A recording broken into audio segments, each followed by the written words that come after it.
Tiklo ang isang dating sundalo matapos makumpiskahan ng pinaghinalaang shabu sa ikinasang drug buy-bust operation ng mga pulis sa Puerto Princesa City.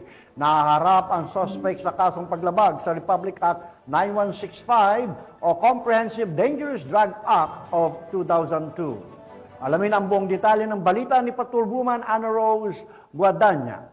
Arestado ng otoridad ang isang dating sundalo sa ikinisang drug buy-bust operation sa Cabanag Road, Barangay San Pedro, Puerto Princesa City nito lamang ika-4 ng Desyembre taong kasalukuyan. Ang operasyon ay pinangunahan ng Police Station 1 at ACTF kung saan nakuna ng paketa ng hinilaang shabu ang suspect.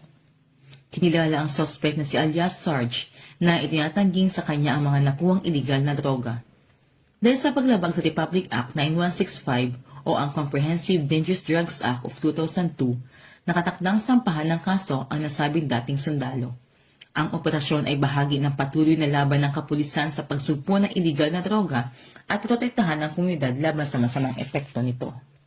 Mula dito sa home of the Police Eco Warriors, Calapan City, Oriental, Mindoro, ako ang inyong PNN correspondent, Patrolwoman Ana Rose Guadagna, alagad ng batas, tagataguyod ng balitang pulis.